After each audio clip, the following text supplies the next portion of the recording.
దేవునికి వందనాలు. నా స్వరం క్లియర్‌గా ఉందా బ్రదర్? యెస్ అన్న. ఓకే.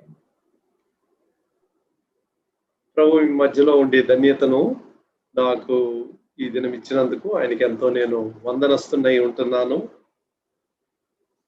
మనము ఈ యొక్క కూడికల కొరకు ఏర్పరచుకున్న శీర్షిక లేకపోతే థీమ్ వర్స్ ఎఫెసీయులకు రాసిన పత్రిక 3వ అధ్యాయము 21వ వచనంలో ఉంది. 20, 21 కలిసి ఉన్నాయి. మనలో కార్యసాధకమైన తన శక్తి చొప్పున మనము అడుగు వాటన్నిటికంటేను ఊహించు వాటన్నిటికంటేను అత్యధికంగా చేయ శక్తి గల దేవునికి క్రీస్తు యేసు మూలముగా సంఘములో తరతరములు సదాకాలము మహిమ కలుగునుగాక. సంఘములో దేవునికి క్రీస్తు యేసు మూలముగా మహిమ కలుగునుగాక. Glory to the lord through Jesus Christ unto the Father, unto God. కాబట్టి దీన్ని మనము మన యొక్క మెయిన్ థీమ్గా శీర్షికగా మనం ఎన్నుకున్నాము. నా భారం ఏంటంటే ఈ నూతన నిబంధన సంఘమును గురించి ప్రార్థిస్తూ వస్తుండగా ఎఫెసీయులకు రాసిన పత్రికను ఆధారం చేసుకొని ఈ పత్రికలో ఉన్న అనేక విషయాలు మనం నేర్చుకోవటానికి ప్రభు ఈ యొక్క దినాల్లో మనకు సహాయం చేయునుగాక. ప్రార్థన చేసుకుందాం. ప్రేమ కలిగిన మా ప్రభువా, మీ యొక్క బిడ్డలతో పరిశుద్ధులతో ఎంతో దూరంలో ఉన్న డాలస్లో ఉన్న పరిశుద్ధులతో ఇండియా నుంచి నేను కూడా మీ బిడ్డలతో కలిసి ఆరాధించి ఓ తండ్రి మీ యొక్క వాక్యమును నేర్చుకునే ధన్యతను పంచుకునే కృపను దయచేసినందుకు వందనాలు స్తుతులు చెల్లిస్తూ ఉంటున్నాను. ప్రభువా, మీ యొక్క వాక్యాన్ని మీరు వెల్లడి పరచడం ద్వారా మా జీవితాల్లో గొప్ప ప్రత్యక్షతను అదేవిధంగా మా యొక్క జీవితంలో రూపాంతరమును ట్రాన్స్ఫర్మేషన్ మా జీవితంలో మీరు తీసుకుని రావాలని మీరు ఎంతో ఆశపడుతున్నారు. కాబట్టి తండ్రి, ఈ యొక్క వాక్యాలు చదివి ధ్యానించటం ద్వారా మా తలంపులు, మా ఒప్పింపులు, మా జీవిత విధానము సమస్తము కూడా మార్చబడులాగన మీ దృష్టిలో ఏదైతే విలువైనవిగా ఉంటున్నాయో మేము కూడా దానికి విలువ కట్టి ప్రశస్తమైన వాటిగా అంగీకరించి వెంబడించినట్లు సహాయం చేయు. ప్రేమ కలిగిన ప్రభువా, పరిశుద్ధాత్మ దేవుడు ఈ మాటలను పౌలు ద్వారా ఇతర భక్తుల ద్వారా మాకు రాయించి ఇచ్చాడు. కాబట్టి పరిశుద్ధ దేవుడు మాత్రమే, పరిశుద్ధాత్మ మాత్రమే మనకు ఈ వాక్యములో ఉన్న సత్యాలను వివరించగలడు అనే ఒప్పింపుతో మీ కృప, మీ సహాయం కొరకు వేడుకొనుచున్నాం. మీరే మాకు బోధకుడుగా ఉండి మాకు నేర్పించండి. నన్ను కూడా పవిత్రపరిచి మీ బిడ్డల మధ్యలో వాడుకునండి. మా అందరికీ ఆశీర్వాదం, అందరికీ మేలు, అందరికీ క్షేమాభివృద్ధి కలుగులాగున సహాయం చేయండి. యేసు ప్రభు నామంలో వేడుకొనుచూ ఉంటున్నాము తండ్రి, ఆమేన్. ఈ ఎఫెసీయులకు రాసిన పత్రికను మనము ఆధారం చేసుకొని అనేక విషయాలు ఈ యొక్క దినాల్లో మనం నేర్చుకోబోతున్నాం. క్రొత్త నిబంధనలోకి వచ్చేసరికి 4 సువార్తలు తర్వాత అపోస్తల కార్యములు. అపోస్తల కార్యముల్లో సంఘం యొక్క ప్రారంభము, ఆ సంఘం ఎలాగా లోకమంతా వ్యాపించింది అంటే ఆ దినాల్లో ఉన్న రోమ సామ్రాజ్యంలో ఉన్న పట్టణాలకు సువార్త ఎలాగ వ్యాపించింది అనే విషయాన్ని మనం చూస్తున్నాం. తర్వాత వచ్చే భాగమును పత్రికలు అంటారు. ఆఖరి పుస్తకం ప్రకటన గ్రంథం, అది దేవుని యొక్క యేసు ప్రభు యొక్క రెండవ రాకడలో జరగబోయే భవిష్యత్తు విషయాల గురించి మాట్లాడుతుంది. ఈ యొక్క మధ్యలో ఉండే 21 పత్రికలు 21 లెటర్స్, ఎపిసోడ్స్ అంటారు. ఈ 21 లెటర్స్ కూడా అనేకుల చేత రాయబడి వారు సిద్ధాంతాలను మనకు వివరించి ఈ సిద్ధాంతాలు క్రియాపూర్వకంగా మన జీవితంలో ఎలాగ అన్వయించుకోవాలి, how to practically make them relevant. ఈ యొక్క ప్రిన్సిపల్స్, ఈ నియమాలు, ఈ సత్యాలు, ఈ బోధలు నా వ్యక్తిగత జీవితానికి, సంఘ జీవితానికి ఏ విధముగా నేను అన్వయించుకోవచ్చు అనే విషయాన్ని ఇక్కడ మనం చూస్తున్నాం. ఈ పత్రికలు రాయించడానికి ప్రభు అనేక దైవదాసులను వాడుకున్నాడు. ప్రత్యేకంగా పౌలును వాడుకున్నాడు. పౌలు ద్వారా కనీసము మనకు 13 పత్రికలు మన అందుబాటులో ఉన్నాయి. హెబ్రీయులకు రాసిన పత్రిక మరి పౌలే రాశాడు అనే విషయాన్ని నిర్ధారణగా చెప్పలేకపోతున్నాం. That's the only book in the Bible where we are not sure of the author. Primary author ఎవరో తెలుసు, పరిశుద్ధాత్మ దేవుడు. ఎందుకంటే లేఖనాలన్నీ ఆయనే మనకు రాయించి ఇచ్చాడు. అయితే పౌలే రాశాడా, ఇంకెవరైనా రాశారా అనే విషయం మనకు తెలియదు. అయితే అనేక భక్తులు, స్కాలర్స్, పండితులు ఏమంటారంటే పౌలే రాసి ఉండాలి అని అంటారు. ఎలాగైనా 13 పత్రికలు మాత్రం మనం ఖచ్చితంగా చెప్పచ్చు. ఈ 13 మొదటి 9ని మనము చర్చ్ ఎపిసల్స్ అంటారు, సంఘ పత్రికలు. అంటే రోమియోలకు రాసిన పత్రికలో నుంచి మనము చూసినట్లయితే అక్కడ తీతుకు రాసిన పత్రిక వరకు, తీతు తర్వాత ఫిలమోన్, ఈ ఫిలమోనుకు రాసిన పత్రిక వరకు ఇక్కడ 13 పత్రికలు ఉన్నాయి. ఈ 13 పత్రికల్లో 2వ తెస్సలోనికేయులకు వరకు 9 పత్రికలు సంఘ పత్రికలు అంటారు. The first 9 are called church epistles, సంఘ పత్రిక. అటు తర్వాత వచ్చి ఈ 4 సంఘ కాపర్లకు రాయబడిన పత్రికలు, పాస్టరల్ ఎపిసల్స్ అంటారు. అంటే పాస్టర్స్, సంఘాన్ని నడిపించే వారికి కొన్ని నియమాలు, కొన్ని సలహాలు, వారు ఏ విధంగా ప్రవర్తించాలి, సంఘంలో ఉండే సమస్యలు ఏంటి, ఈ విషయాలన్నీ కూడా మనం 1 తిమోతి, 2 తిమోతి, తర్వాత తీతుకు రాసిన పత్రిక, ఫిలమోనుకు రాసిన పత్రిక, వీటిలో క్రియాపూర్వకంగా కొన్ని విషయాలు చూస్తున్నాం. ఇప్పుడు మనం ఎన్నుకున్న పుస్తకము సంఘ పత్రికల్లో వస్తుంది, ఎఫెసీయులకు రాసిన పత్రిక. ఈ 9 కూడా మనము బ్రాడ్ క్లాసిఫికేషన్, మనం ఏం చేయొచ్చు అంటే ఈ 9 3 విధాలుగా విభజించవచ్చు. మొదటి 4 పత్రికలు, రోమా పత్రిక, 1 కొరింథీ, 2 కొరింథీ, గలతీ, ఈ 4 కూడా మనం ఒక సెక్షన్, ఒక గుంపుగా మనం చేయొచ్చు. ఈ 4 యొక్క ప్రాముఖ్యమైన అంశం ఏంటంటే ద క్రాస్ ఆఫ్ క్రైస్ట్, యేసు క్రీస్తు యొక్క శిలువ.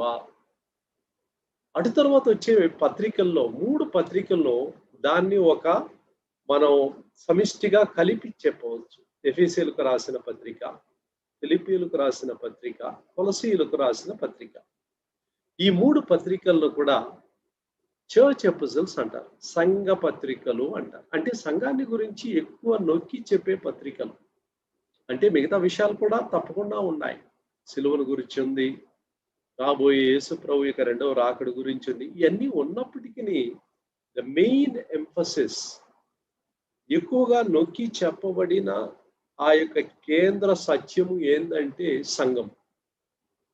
తర్వాత వచ్చే 2 పత్రికలు, 1 తెస్సలోనికేయులకు, 2వ తెస్సలోనికేయులకు, ఈ 2 పత్రికలు కూడా యేసు ప్రభు యొక్క 2వ రాకడ గురించి చెప్తుంది, the coming of Jesus Christ.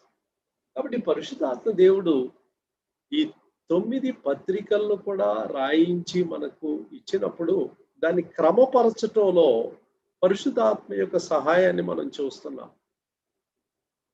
నిజంగా చెప్పాలంటే పౌలు రాసిన ఈ పత్రికల్లో మొట్టమొదటిగా ఆయన 1 తెస్సలోనికేయులే రాశాడు, రోమియోలకు రాయలేదు. అయితే దాన్ని వాళ్ళు అరేంజ్ చేసేటప్పుడు it is a thematic grouping అంటారు. థీమ్, ఒక్కొక్క అంశాన్ని బట్టి వాళ్ళు ఏం చేశారంటే ఈ పత్రికలను వాళ్ళు గుంపుగా సమకూర్చి పెట్టారన్నమాట. కాబట్టి రోమా, 1 కొరింథీ, 2 కొరింథీ, గలతీ సిలువను గురించి, అటు తర్వాత వచ్చే 3 పత్రికలు సంఘమును గురించి, 3వదిగా వచ్చే 2 పత్రికలు ఆయన రాకడ గురించి. క్రైస్తవ జీవితంలో మనం చూసినప్పుడు క్రిస్టియన్ ఎక్స్పీరియన్స్, క్రైస్తవ అనుభవంలో కూడా ఈ 3 మెట్లు ఇదే వరుసలో ఉంది. మొట్టమొదటిగా మనం దేవుణ్ణి ఎక్కడ కలుసుకుంటున్నాము? సిలువ యొద్ద కలుసుకుంటున్నాం.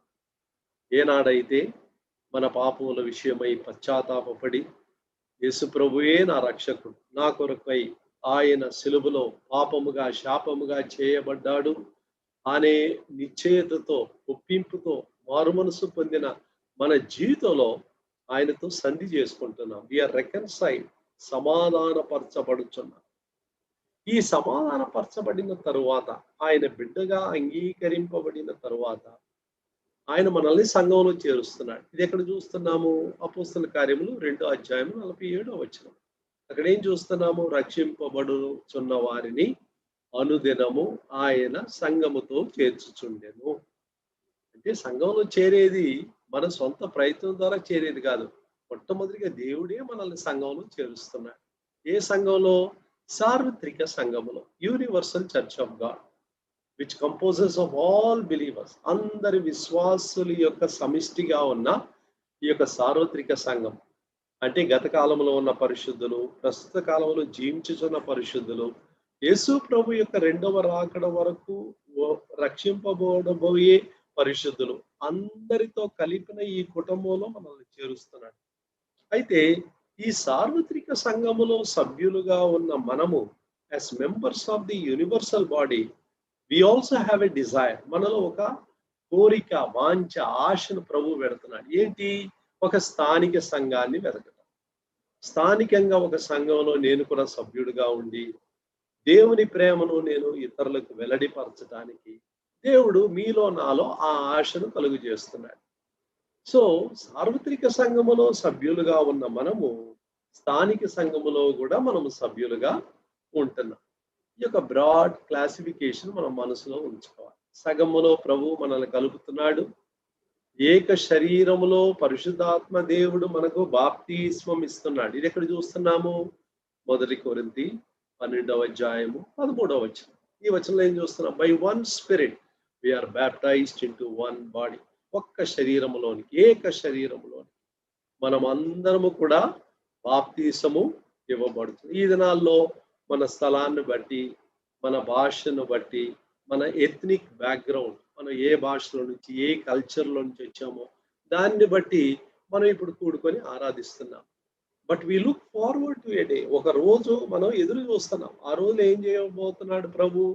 ఈ యొక్క చిన్న చిన్న గుంపులన్నిటిని కూడా ఏక శరీరములోనికి ఆయన సమకూర్చబోతున్నాడు. Ultimately it is going to be one church. ఆయన ఒక్క సంఘమే ఆయన దృష్టిలో ఉంది. సంఘం ఒక్కటే, మంద ఒక్కటే, కాపరి ఒక్కటే. కాబట్టి ఈ దినాల్లో ఉండే విభజనలు కానీ, డినామినేషనల్ బ్యారియర్స్ కానీ, వీటిని మనం ఎక్కువగా ఎంఫసైజ్ చేయకూడదు. ఎందుకంటే ఒకనాడు ఈ బ్యారియర్స్ అన్ని ప్రభు తీసేస్తాడు. ఆయన కృప ద్వారా రక్షింపబడిన దేవుని బిడ్డలందరినీ కూడా ఏక శరీరముగా, ఏక వధువుగా ఆయన చేయబోతున్నాడు. అందుకని యేసు ప్రభు మత్తయి 16:18 నా సంఘమును నేను కట్టుదును, ఏకవచనంలో చెప్పాడు. నా సంఘములను నేను కట్టుదునని ప్రభు అనలేదు. నా సంఘం, ఎందుకంటే ఆయన దృష్టిలో ఒకే ఒక సంఘం. అయితే మన యొక్క అభివృద్ధి కొరకు క్రియాపూర్వకమైన మన జీవితంలో మనం ఎదుగు నిమిత్తమై మనకు ఒక స్థానిక సంఘం తప్పకుండా మనకు ఎంతో అవసరం. Without a local church we cannot really grow in the law. ప్రభువులో మనం ఎదగలేము. మన క్రమశిక్షణ కొరకు మనం నేర్చుకునే నిమిత్తము ప్రాక్టికల్గా, క్రియాపూర్వకంగా దేవుని ప్రేమను ఇతరులకు మనం చూపించడానికి, దేవుడు మనకిచ్చిన వరాలు, కృపావరములను ఇతరులకు మనం ఉపయోగించుకోవటానికి, ఇతరులకు దేవుడిచ్చిన కృపావరముల ద్వారా మనము ప్రయోజనము పొందటానికి we need a local church. మనకు తప్పకుండా స్థానిక సంఘము ఎంతో అవసరమై ఉన్నది. కాబట్టి ఈ యొక్క 3 సంఘమును గురించిన 3 పత్రికలు, ఎఫెసీయులకు, ఫిలిప్పీయులకు, కొలొస్సీయులకు, ఈ మూడింట్లో మనం ఎఫెసీయులకు రాసిన పత్రికను ఎన్నుకొని ఈ యొక్క పత్రికను we are going to read through. ఈ 6 అధ్యాయాలు కూడా వచనం వెంబడి వచనము ప్రభు సహాయం చేసే కొలది మనం దీన్ని నేర్చుకోబోతున్నాం. Why did I choose this method? ఎందుకు ఈ విధమైన ఒక మార్గము నేను ఎన్నుకున్నాను? నేను టాపిక్ వైస్ వెళ్ళి ఉండొచ్చు, అక్కడి నుంచి ఇక్కడి నుంచి కొన్ని వాక్యాలు చెప్పి మీకు బోధించి ఉండొచ్చు. అయితే నేను ఎందుకు ఈ విధంగా వచనము వెంబడి వచనము, ఈ విధంగా ఈ యొక్క వాక్యాలను ఏది విడిచిపెట్టకుండా ఈ పత్రిక అంతా చదవాలని ఆశపడుతున్నానంటే, is the best method of learning the word of God. దేవుని వాక్యమును నేర్చుకునే బహుశ్రేష్టమైన పద్ధతి అని it is approved by many great men of God. అనేక దైవజనులు మనకు నేర్పిస్తున్నాడు. అది మాత్రమే కాదు, ఈ విధంగా మనం నేర్చుకునేటప్పుడు how you can do your own personal Bible study. వ్యక్తిగతంగా మీరు కూడా ఒక పుస్తకాన్ని లేకపోతే ఒక అధ్యాయాన్ని తీసుకొని దానికి ఎలాగ వ్యాఖ్యానించి, ఎలాగ ఇంటర్ప్రిట్ చేసి, ఎలాగో ఒక వాక్యంతో ఇంకొక వాక్యాన్ని పోల్చి మీరు నేర్చుకోవచ్చో, you also get a practical training. And thirdly, I cannot do anything on my own because what is there I have to expose. దీన్ని ఎక్స్పాజిటరీ ప్రీచింగ్ అంటారు. అంటే ఇందులో ఉన్న దానిని ఎక్స్పోజ్ చేయబోతున్నా. I'm not going to impose anything. నా సొంత తలంపులను దీని మీద రుద్దకుండా, నా యొక్క అభిప్రాయములు నేను చెప్పకుండా, ఇందులో ఉన్నదాన్ని పైకెత్తి చూపించబోతున్నాను. Same thing we are expected to do with the whole of the Bible. మానవుని యొక్క తలంపులను మనం పక్కన పెట్టి, ప్రభువా నీ తలంపులు, నీ మార్గములు ఏంటో మాకు నేర్పించమని ప్రభు సన్నిధిలో మనం అడగబోతున్నాం. ఈ యొక్క పత్రికను పౌలు ఒక చెరలో నుంచి రాశాడంట. That is why it is also called a prison episode. ఆయన చెరసాలలో ఉండి రాసిన ఒక పత్రిక. ఆ దినాల్లో చెరసాలలో ఇలాంటి గొప్ప దైవజనులు ఉండటం సంఘానికి ఎంతో గొప్ప నష్టం. ఎందుకంటే మొదటి శతాబ్దంలో వారు గొప్ప ఛాలెంజెస్, సవాళ్లు ఎదుర్కొన్నారు. ఈ దినాల్లో మనకు పూర్తి బైబిల్ మన చేతిలో ఉంది, మన భాషలో ఉంది. అది మాత్రమే కాకుండా ఇంగ్లీష్ భాషలో చూసినట్లయితే అనేక ట్రాన్స్లేషన్స్ చాలా విశదంగా అర్థం చేసుకోవటానికి ఈ విధంగా మనకు ట్రాన్స్లేషన్ లభ్యం అవుతుంది. అయితే ఆ దినాల్లో మనం చూసినట్లయితే దేవుని వాక్యం వారికి ఇంకా నూతన నిబంధన చేతికి రాలేదు. వారి చేతిలో ఉన్నది పాత నిబంధన. అయితే ఈ యొక్క సంఘ మర్మాలన్నీ కొత్త నిబంధనలో ఉంది. వాళ్ళు ఎలాగ అర్థం చేసుకుంటారు? That is the first challenge they face. రెండవ ఛాలెంజ్ వాళ్ళు ఫేస్ చేసింది ఏంటంటే, దేవుని సేవకులు చాలా తక్కువ మంది, ఉన్న వారిని వాళ్ళు చంపేశారు. ఆ దినాల్లో ఇలాంటి వాహన వస్తువులు లేవు. ఒక ప్లేస్ నుంచి ఇంకో ప్లేస్కు త్వరగా ఒక మనిషి వెళ్ళి అక్కడ బస చేసి దేవుని వాక్యం చెప్పగలిగిన ఒక పరిస్థితి లేదు. మరి ఇలాంటి కష్టతరమైన పరిస్థితుల్లో ఉన్న సేవకులను కూడా జైల్లో పెడితే అది ఎంత భయంకరం, ఎంత దారుణం. అయితే ప్రభు దాన్ని అనుమతించారు ఆ దినాల్లో. కాబట్టి వాళ్ళకి చేతుల్లో బైబుల్ లేదు, వాళ్ళకి దేవుని సేవకులు వచ్చి మినిస్టర్ చేయటానికి అలాంటి అవకాశం లేదు. ఆ పరిస్థితుల్లో ప్రభు ఏం చేశాడంటే ఒక నూతన మార్గాన్ని వాడుకొని వారి యొక్క అక్కరను ఆ దినాల్లో తీర్చాడు. అది ఎలా తీర్చాడంటే, వాళ్ళు సమావేశమై ప్రార్థనకు కూడి వచ్చినప్పుడు పరిశుద్ధాత్మ దేవుడు వాళ్ళ మీదకి వచ్చి వాళ్ళు అన్య భాషలు మాట్లాడతారు. అన్య భాష ఒక వ్యక్తి మాట్లాడేటప్పుడు ఆయన ఏం మాట్లాడుతున్నాడో ఆయనకే అర్థం కాదు. ఆయన మాట్లాడే అదే సమయంలో గిఫ్ట్ ఆఫ్ ఇంటర్ప్రిటేషన్, దాని యొక్క అర్థాన్ని చెప్పే వరం ఇంకొక బ్రదర్కి ప్రభు వెంటనే ఇస్తాడు అదే సమయంలో. కాబట్టి ఆ బ్రదరు ఈ బ్రదర్ చెప్పే విషయాలను చాలా తేటగా ఇతరులకు వివరిస్తాడు. కాబట్టి చెప్పే ఆయనకి ఏం చెప్తున్నాడో తెలియదు, రెండో వ్యక్తి ఈయన మీద ఆధారపడి ఈయనేం చెప్తున్నాడో దాని అర్థం చెప్తున్నాడు. ఈ విధంగా టెంపరర్లీ, తాత్కాలికముగా వారి యొక్క అక్కర్ను దేవుడు నెరవేరుస్తూ వారికి కావలసిన బయలుపాటు ప్రత్యక్షత ఇస్తూ ప్రభు వచ్చాడు. అయితే ప్రభు కృపను బట్టి కొత్త నిబంధన పూర్తిగా రాయబడి దేవుని యొక్క ప్రత్యక్షతలు మనకు ఇవ్వబడి అయిపోయిన తర్వాత today we depend upon the plain word of God. మనం దేవుని యొక్క వాక్యం మీద ఆధారపడి మనం చూస్తున్నాం. ఎవరు ఏ అనుభవం మనకు చెప్పినా, వారికి వచ్చిన ఒక గొప్ప దర్శనం కానీ కళ కానీ ఏది వచ్చి చెప్పినా వి షుడ్ ఆల్వేస్ కోరిలేట్, దేవుని వాక్యంతో పోల్చి చూసుకోవాలి. ఈ వాక్యానుసారంగా ఉందా, ఈ బ్రదర్ చెప్పేది, ఈ సిస్టర్ చెప్పేది ఈ వాక్యంలో ఉందా అనే విషయాన్ని మనం నిర్ధారణ చేసుకోవాలి. ఇలా చేసుకోకపోతే శత్రువు మనల్ని తప్పుదారిలో తీసుకొని వెళ్ళే అవకాశం ఎంతైనా ఉన్నది. కాబట్టి ఈ విషయంలో మనం చాలా జాగ్రత్తగా ఉండాలి. We have the full revolution, మనకు సంపూర్ణమైన ప్రత్యక్షత, మనకు అర్థమయ్యే భాషలో దేవుడు తన వాక్యాన్ని మనకు ఇచ్చాడు. మరి ఈ విధంగా జైల్లో పెట్టడం ద్వారా దేవుడు సాధించింది ఏంటి అనే విషయాన్ని మీరు అడగచ్చు. జైల్లో పెట్టడం ద్వారా ఈ సంఘాలకు కొన్ని సమస్యలు వచ్చినాయి. డాక్ట్రినల్ ఇష్యూస్, థియాలజికల్ ఇష్యూస్, కొన్ని సిద్ధాంతాలు వారికి అర్థం కాలేదు. మరి ఈ బ్రదర్ చెప్పేది కరెక్టేనా, ఆ సంఘం వారు చెప్పేది కరెక్టేనా, ఈ సందేహాలు తీసుకొని ఒక మెసెంజర్ ఏం చేసేవాడు అంటే పౌలును వెతుక్కుంటూ వెళ్ళేవాడు, పేతురును వెతుక్కుంటూ వెళ్ళేవాడు. ఈ విధంగా దైవజనులు వెతుక్కుంటూ వెళ్ళి, అయ్యా మా సంఘంలో ఈ సమస్య ఉంది, మీరు సహాయం చేయండి. అప్పుడు పౌలు ఈ విషయంలో ప్రార్థించి వారికి పత్రికలు రాసి తన మనసులో ఉన్న తలంపులు, అభిప్రాయాలు అన్నీ కూడా రాయించి వాళ్ళ చేతిలో పెట్టాడు. ఆ విధంగా చెరలో నుంచి రాయబడిన పత్రికల్లో ఒక పత్రిక ఈ ఎఫెసీయులకు రాసిన పత్రిక. ఈ యొక్క మొట్టమొదటి ప్రతులు, ద ఫస్ట్ కాపీస్, దాంట్లో కొన్నిట్లో అట్ ఎఫెసస్ అంటే ఎఫెసులో ఉన్న పరిశుద్ధులు అనే మాట కొన్ని ప్రతులలో లేవంట. దాని యొక్క అర్థం ఏంటంటే it was expected to be a circular letter, not a letter which is intended for one church alone. ఒక్క సంఘానికి మాత్రమే దృష్టిలో పెట్టుకొని పౌలు ఇది రాయలేదు. కానీ ఆ దినాల్లో ఆ ఉనికిలో ఉన్న సంఘాలన్నిటికీ కలిపి రాశాడు. ఆ దినాల్లో వాళ్ళ యొక్క ప్రాక్టీస్ ఏంటంటే ఒక సంఘానికి ఒక పత్రిక వచ్చిందంటే వాళ్ళు దాన్ని చదివి మరలా చదివి అర్థం చేసుకొని వాళ్ళ దగ్గరలో ఉండే సంఘానికి ఆ పత్రికను పంపిస్తారు. వాళ్ళు ఆ పత్రికను ఆ సంఘంలో చదివి కొన్నాళ్ళు ఉంచుకొని ఇంకొక సంఘానికి పంపిస్తారు. ఈ విధంగా దేవుని యొక్క వాక్యాన్ని, దైవజనులు రాసిన వాక్యములను వారు ఏం చేశారంటే ఈ విధంగా మరలా చదువుకొని ఆ విషయాలు అర్థం చేసుకొని వారు ఎంతో మేలు పొందారు. కాబట్టి ఇలాంటి దృక్పథంతో మనం చదవబోతున్నాం. ఈ యొక్క పత్రికలను రాయటం ద్వారా దేవుడు ఏం సాధించాడంటే, ఈ పౌలు స్వేచ్ఛగా, చెరలో లేకుండా, శారీరకంగా స్వేచ్ఛగా ఆయన ప్రతి స్థలానికి వెళ్ళి నోటి మాట చేత వాక్య పరిచర్య చేసి ఉంటే, oral ministry without return ministry ఆ తరముతో అయిపోయింది, ఆ తరముతో ముగించిపోయింది.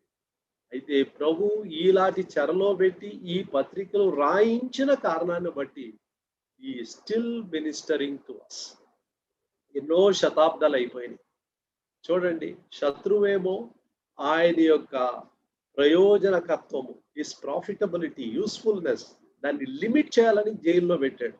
ప్రభు అదే పరిస్థితిని వాడుకొని for the expansion of God's word, దేవుని వాక్యమును అది వ్యాపించటానికి, అనేకులకు, అన్ని తరములకు వెళ్ళాలని, అది రాతపూర్వకంగా రాయాలని దేవుడు అదే పరిస్థితిని వాడుకున్నాడు. ఇందులో నుంచి దేవుని యొక్క అనంత జ్ఞానం, ఆయనకు గొప్ప జ్ఞానం మనకు అర్థమవుతుంది. కొన్నిసార్లు మనల్ని దేవుడు ఒక క్రైసిస్ ఎక్స్పీరియన్స్ లో తీసుకొని వెళ్తాడు. ఈ ఎక్స్పీరియన్స్ లో వెళ్ళడం ద్వారా మనకు చాలా మనసు బాధగా ఉంటుంది. నాకెందుకు నా స్వేచ్ఛ నేను పోగొట్టుకున్నాను, ఈ కష్ట పరిస్థితుల్లో ఎందుకు నేను పడిపోయానని బాధపడుతూ ఉంటాను. ప్రభు తర్వాత ఆ పరిస్థితుల ద్వారా ఎన్ని మేళ్లు బయటికి తీసుకొని వచ్చాడో తర్వాత మనకు అర్థమవుతుంది. ఆ దినాల్లో మనకు అర్థం అవుతుంది, కానీ later we will understand. So we to trust the wisdom of God. దేవుని జ్ఞానాన్ని, దేవుని మార్గములను మనం అర్థం చేసుకొని విశ్వాసముతో ఆయన మీద ఆధారపడి మనం జీవించాలి. కాబట్టి ఎఫెసీయులకు రాసిన పత్రికను దేవుడు మన హృదయాలకి దీవించును గాక. మొదటి 2 వచనాలు దయచేసి ఎవరన్నా గట్టిగా చదవండి.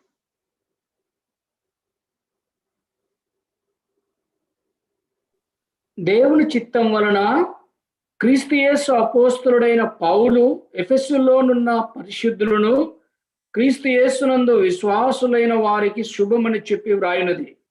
మన తండ్రి అయిన దేవుని నుండి, ప్రభు అయిన యేసు క్రీస్తు నుండి మీకు కృపయు సమాధానమును కలుగునుగాక. మొట్టమొదటిగా దీన్ని రాయించే పౌలు తను తాను పరిచయం చేసుకుంటున్నాడు. ఈ ఇంట్రడ్యూసెస్ హిమ్సెల్ఫ్. ఎలాగా? దేవుని చిత్తము వలన క్రీస్తు యేసు అపోస్తులుడైన పౌలు అని చెప్తున్నాడు. ఈ ministered according to the will of God. దేవుని చిత్తాన్ని బట్టి ఆయన పరిచర్య చేశాడు. ఇది చాలా ప్రాముఖ్యం. మన జీవితంలో మన అందరం పరిచర్య చేయడానికి దేవుడు మనల్ని ఆహ్వానించాడు. But how should our ministry be? Paul చెప్పిన రీతిగా మనం కూడా చెప్పగలిగి ఉండాలి. Lord, I want to minister in the will of God. మీ చిత్తములో ఉండి నేను పరిచర్య చేయాలి. ఎందుకంటే మత్తయి సువార్త 7వ అధ్యాయము ఆఖరిలో అనేక బోధకులు యేసు ప్రభుతో పెట్టుకున్న వాదన మనం చూస్తున్నాం. వాళ్ళు ఏమంటున్నారు? ప్రభువా, నీ నామమును బట్టి మేము దెయ్యాలు వెళ్ళగొట్టాము, అద్భుతాలు చేసాము, అనేకులను మేము స్వస్థపరిచాము, మేము ప్రవచించాము అని చాలా విషయాలు చెప్పారు అనేకులు. అయితే ప్రభు ఏమన్నాడు? మీరెవరో నేను ఎరుగను, అక్రమము చేయువారులారా నా ఎదురుండి తొలగిపోవుడి అన్నాడు. వాళ్ళు చేసిన అక్రమం ఏంటి? అన్ని మంచి విషయాలే కదా వాళ్ళు చేశారు. ప్రవచించారు, అద్భుతాలు చేశారు, దయ్యాలు వెళ్ళగొట్టారు, ఇవన్నీ మంచివే కదా అని మనం అనొచ్చు. అయితే ప్రభు ఎందుకు వారిని అక్రమము చేయువారులారా అని ఎందుకన్నాడు? 21వ వచనములో ఒక చిన్న సత్యాన్ని మనం చూస్తున్నాం. అక్కడ ఏమని చూస్తున్నాం? ప్రభువా ప్రభువా అని పిలుచువాడు దేవుని రాజ్యంలో ప్రవేశించడు గాని ఆయన తండ్రి చిత్తమును చేయువాడే ప్రవేశించడు అని చెప్పిన తర్వాతే ఈ సంభాషణ మొదలవుతుంది. అంటే ఆ కాంటెక్స్ట్ లో, ఆ నేపథ్యంలో మనం నేర్చుకోవలసిన ప్రాముఖ్య సత్యం ఏంటంటే, we need to make sure that our ministry is in the will of God. దేవుని చిత్తములో ఉండి నేను పరిచర్య చేయుచున్నానా అనే విషయాన్ని మనం ఏం చేసుకోవాలా? దాన్ని నిశ్చయం చేసుకోవాలి. ఈ విధంగా చేసుకోవటానికి సహాయం చేయను కాక. కాబట్టి దేవుని చిత్తం వలన యేసుక్రీస్తు అపోస్తులుడు. పౌలుకు దేవుడు ఇచ్చిన పిలుపు ఏంటి? అపోస్తులుడుగా ఉండటానికి. అపోజిల్ అనే మాటకి అర్థం ఏంటంటే వన్ హూ ఈజ్ సెంట్, పంపబడిన వాడు. ప్రభు ఆయన్ని పంపించాడంట. నువ్వు ఈ స్థలాలకి వెళ్ళాలి, నా సువార్తను ప్రకటించాలి అనే ఒక గొప్ప బాధ్యతను దేవుడు తనకి ఇచ్చాడు. ఈ దినాల్లో ఈ అపోజిల్ అనే మాటకు సరి సమానంగా వాడబడే మాట ఏంటంటే మిషనరీ. ఈ మిషనరీ అన్న, అపోజిల్ అన్న అర్థం ఒకటే. One who is sent on a mission. ఒక గొప్ప బాధ్యతతో, పనితో పంపబడిన ఒక వ్యక్తి. సరే, ఇప్పుడు ఎవరి దగ్గరికి రాస్తున్నాడు?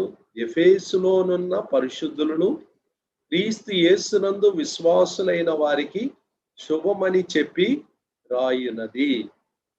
ఇక్కడ రెండు విషయాలు మనం చూస్తున్నాం.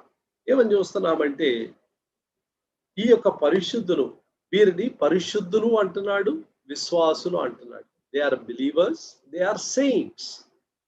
వీళ్ళు పరిశుద్ధులు. ఈ పరిశుద్ధత ఎలాగండి వచ్చింది వాళ్ళకి?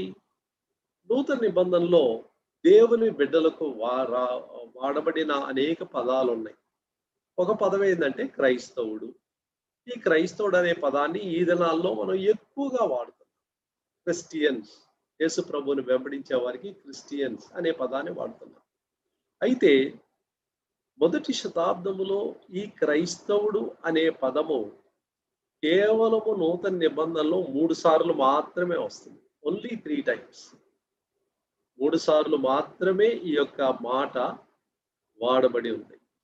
అపోస్తల కార్యములు 11వ అధ్యాయము, తర్వాత అపోస్తల కార్యములు 26వ అధ్యాయం, మొదటి పేతురు 4వ అధ్యాయం. ఈ 3 అధ్యాయాల్లో క్రైస్తవుడు అనే పదాన్ని మనం చూస్తున్నాం. దీనికంటే ఎక్కువగా విరివిగా వాడబడిన ఒక మాట ఏంటంటే పరిశుద్ధులు, సెయింట్స్. ఎఫెసులో ఉన్న పరిశుద్ధులు, కొరింథులో ఉన్న పరిశుద్ధులు అనే మాట. ఇది 101 సార్లు వస్తుంది. 101 times వస్తుంది. దీనికన్నా ఎక్కువగా వాడబడిన మరి ఒక మాట ఉంది. అదేంటంటే శిష్యులు, డిసైపుల్స్. ఈ డిసైపుల్ అనే మాట 243 సార్లు ఈ మాట వాడబడుతుంది. కాబట్టి ఎక్కువగా వాడబడిన మొదటి శతాబ్దంలో మాట ఏంటంటే యేసు ప్రభువుని వెంబడించే వ్యక్తికి డిసైపుల్ ఆఫ్ లార్డ్ జీసస్ అంటారు. యేసు ప్రభు యొక్క శిష్యులు అంటారు. అటు తర్వాత వాడబడిన మాట పరిశుద్ధులు అనే మాట. ఈ పరిశుద్ధులు అనే మాట వీళ్ళకి ఎలాగొచ్చింది? ఇది ఎప్పుడు వస్తుంది? రక్షణ పొందిన ప్రతి వ్యక్తిని కూడా దేవుడు పరిశుద్ధుడిగా తన దృష్టిలో ఆయన ఎంచుచున్నాడు.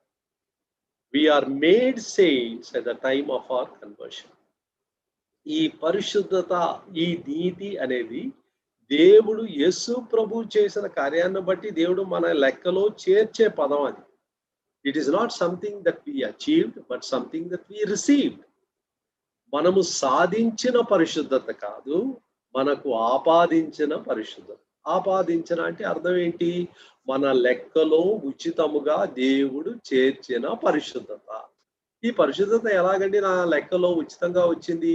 ఒక పాపిగా నేను దేవుని సన్నిధికి వెళ్ళి, ప్రభువా పాపి నేను, నన్ను కరుణించు అని ఆ సుంకరి ప్రార్థన చేశాడు కదా. లూకా సువార్త 18:13 పాపినైన నన్ను కరుణించమని. 14 ఏం చూస్తున్నాము? అతని కంటే, అంటే ఆ పరిసయ్యుని కంటే ఇతడు నీతిమంతుడుగా తీర్చబడి తన ఇంటికి వెళ్ళాడు. చూసారా? అతను ప్రార్థన చేసింది ఎంత టైం పట్టింది? చాలా తక్కువ సమయమే. పాపినైన నన్ను కరుణించుము అని చెప్పిన తోడనే ప్రభు వెంటనే అతనికి తన పరిశుద్ధతను ఆపాదించాడు. ఈ పరిశుద్ధత తనకి ఇవ్వటానికి దేవుడు దేని ఆధారంలో దాన్ని ఇచ్చాడు? What is the basis? ఒక పాపిని, ఎన్నో పాపాలను మోసుకొని తన సన్నిధికి వచ్చిన ఒక పాపికి పరిశుద్ధతను దేవుడు అంత సులువుగా, అంత సునాయాసముగా ఇవ్వడానికి కారణం ఏంటి? దానికి ఒక కారణం ఉంది. ఆయన యొక్క రక్తము ద్వారా నీతిమంతులుగా తీర్చబడి, ఇది ఎక్కడ చూస్తున్నాము?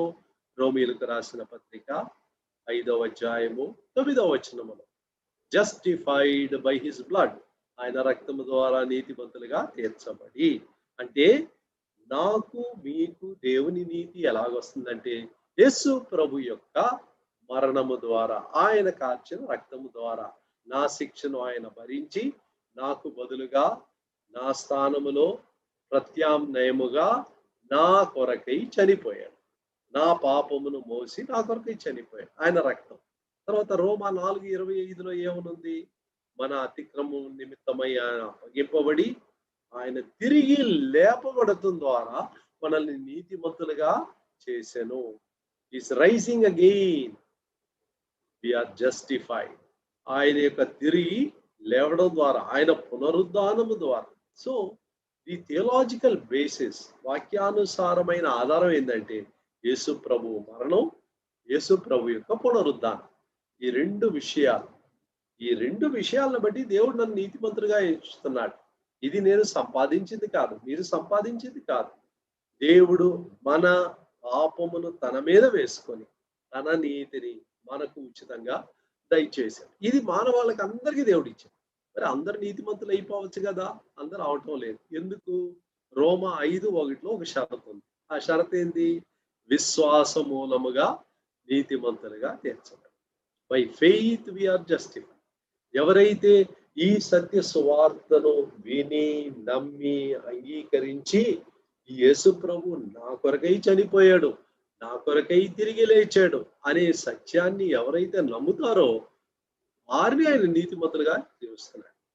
దో Christ is a potential saviour for the whole world, he is the practical saviour of those who believe.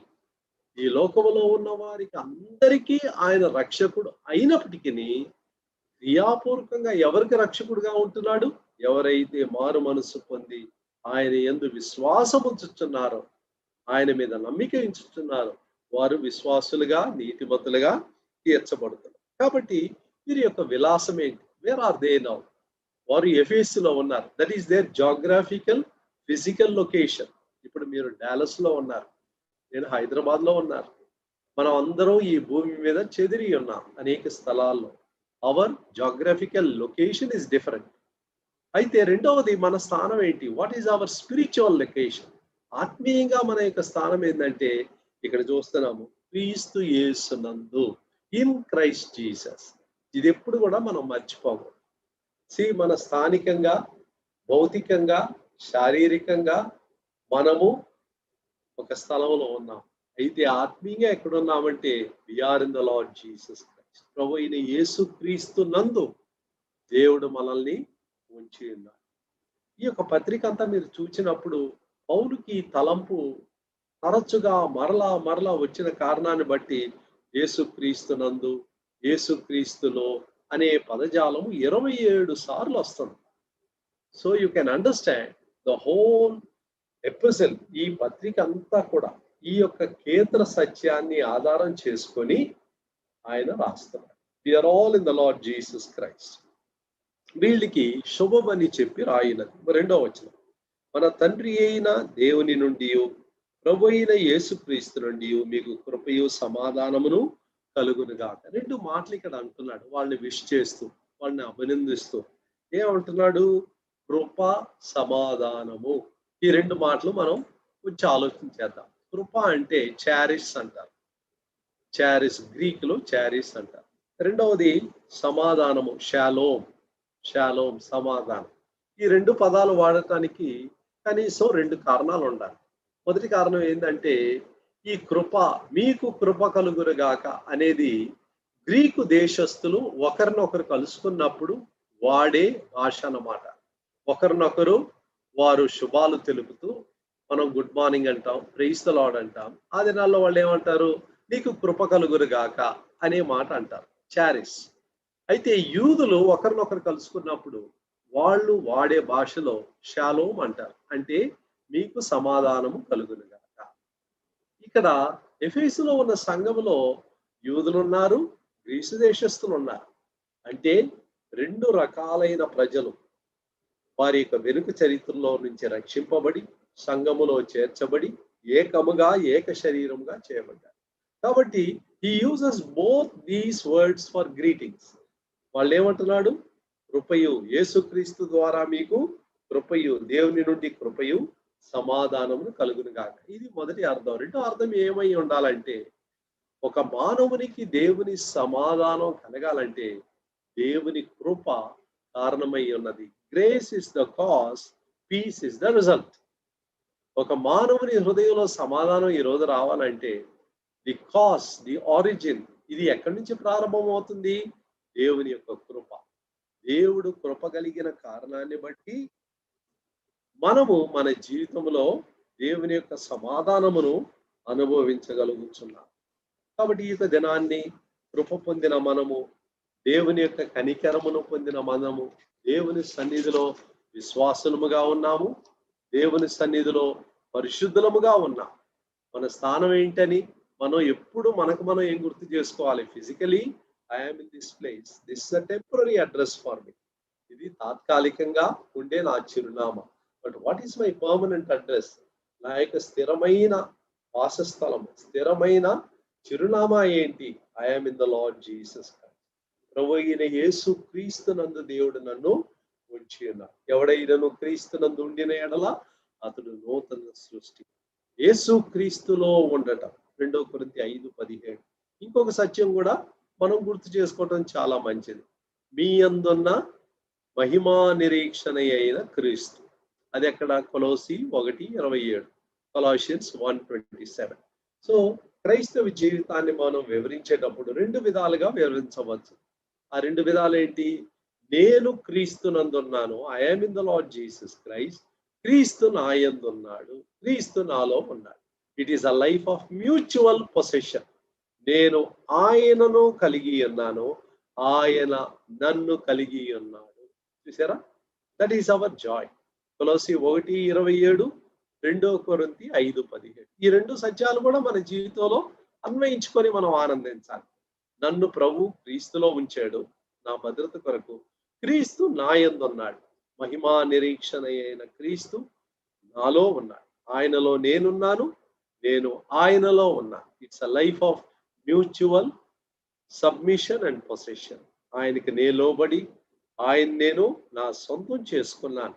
ఇదే భాగ్యంలోనికి ప్రభు మనల్ని తీసుకొని వచ్చాడు. కాబట్టి ఈ ఎఫెసులో క్రీస్తు యేసునందు ఉన్న వీరికి మాత్రమే కాదు ఈ భాగ్యము. ఈ దినములో, ఈ తరములో రక్షింపబడిన మీ యొక్క నా యొక్క జీవితంలో మనల్ని కూడా దేవుడు చూచేటప్పుడు he says you are holy people, you are saints అంటున్నాడు. ఇది స్థానిక పరమైన పరిశుద్ధత, పొజిషనల్ సైంటిఫికేషన్ అంటారు. ప్రభు ఆశ ఏంటంటే ఈ స్థాయి పరమైన పరిశుద్ధతలో నుంచి, పొజిషనల్ సైంటిఫికేషన్ లో నుంచి we should go into progressive sanctification. పురోగతి చెందే పరిశుద్ధతలోనికి ప్రవేశించాలి. ఈ యొక్క స్థానాన్ని ప్రభు మనకిచ్చాడు. ఈ స్థానములో నుంచి మనం పురోగతి చెందాలి. That is called practical are progressive sanctification. 3వ స్థాయి ఉంది. ఆ 3వ స్థాయి ఏంటది? Perfect sanctification. దీన్ని ఎప్పుడైతే మనం ప్రభు అయిన యేసుక్రీస్తును ఒక రోజు ముఖాముఖిగా కలుసుకోబోతున్నాము. దీని 1 యోహాను రాసిన పత్రిక 3వ అధ్యాయములో ఈ మాటను మనం చదువుతున్నాం. 1 యోహాను 3వ అధ్యాయములో ఈ విధంగా మనం చూస్తాం. ఏమని చూస్తున్నాం? 3వ అధ్యాయము 2వ వచనములో 2వ భాగములో ఉంది, ఆయన ప్రత్యక్షమైనప్పుడు ఆయనయున్నట్లుగానే ఆయనను చూతుము గనుక ఆయనను పోలి ఉందమని ఎరుగుదుము. We are going to become like him. ఆయనను పోలి మనం ఉండబోతున్నాం. That is called perfect sanctification, పరిపూర్ణమైన పరిశుద్ధత. కాబట్టి all of us are in the middle stage నా. మనం రక్షింపబడి ఉంటే స్థానిక అంటే స్థాయి పరమైన పరిశుద్ధతను దేవుడు మన జీవితంలో సాధించాడు. ఫ్యూచర్లో, భవిష్యత్తులో పరిపూర్ణమైన పరిశుద్ధత మనం కలిగి ఉండబోతున్నాము. ఆయన పోలిక చొప్పున ఆయన లాగానే మనం ఉండబోతున్నాం. ఇప్పుడు మిడిల్ పీరియడ్ లో ఉన్నాం, ఈ మధ్య భాగంలో ఉన్నాం. ప్రోగ్రెసివ్ సాంక్టిఫికేషన్ వాక్యము ద్వారా, పరిశుద్ధాత్మ ద్వారా, దేవుని బిడ్డల యొక్క సహవాసం ద్వారా, మన జీవితంలో దేవుడు అనుమతించే పరిస్థితుల ద్వారా the Lord is taking us through a process of sanctification. ఆయన పరిశుద్ధుడై ఉన్నలాగున మనల్ని కూడా పరిశుద్ధపరుస్తున్నాడు. As we cooperate with God, దేవునితో సహకరించే కొలది, ఆయన వాక్యానికి స్పందించే కొలది, మన జీవితంలో అనుమతించుచున్న పరిస్థితులకు మనం దేవునితో సహకరించే కొలది, the Lord takes us on to that perfect sanctification. ప్రభు యొక్క విషయంలో మీకు నాకు సహాయం చేయనుగాక. వాళ్ళ దగ్గర మనం వచ్చేటప్పుడు అంతా కూడా వి ఎగ్జామిన్ అవర్ సెల్ఫ్. ఎందుకు ప్రభువా నేను పరిశుద్ధతలో ఎదగాలి? నేను గత దినాల్లో మీకు దుఃఖకరమైన, మీ చిత్తానికి విరుద్ధమైనది ఏదైనా చేసుంటే నన్ను క్షమించు, నాకు చూపించు ప్రభువా. ఏ స్థలాల్లో నేను తప్పిపోయానో నాకు చూపించు ప్రభువా అని ప్రభు సన్నిధిలో మనం అడిగి ఈ ప్రోగ్రెసివ్ సాంక్టిఫికేషన్ లో మనం ముందుకు వెళ్తున్నాం. వాళ్ళను చూచినప్పుడు వి థ్యాంక్ ద లార్డ్. ప్రభువా, ఈ రక్తం నువ్వు కార్చింది నా పరిశుద్ధత కొరకు, నా కొరకు తిరిగి మీరు లేచారు. ఎందుకు? నన్ను పరిశుద్ధనిగా చేయటానికి. Lord, you paid such a price. ఇంత గొప్ప క్రయాన్ని మీరు చెల్లించారు. Let me live a holy life for you. మీ కొరకు పరిశుద్ధనిగా నేను జీవించడానికి సహాయించు ప్రభు. మన కృప చూపునుగా. ప్రేమ కలిగిన మా ప్రభువా, ఈ యొక్క పాఠములో కొన్ని విషయాలు ఎఫెసీయులకు రాసిన పత్రిక మొదటి 2 వచనాల్లో నుంచి మేము నేర్చుకున్నాము. వచ్చే ఆదివారము, తదుపరి ఆదివారములు ఇంకా కొన్ని విషయాలు నేర్చుకోవటానికి మాకందరికీ సహాయం చేయమని యేసు ప్రభు నామములో వేడుకొనుచున్నాము తండ్రి. ఆమేన్.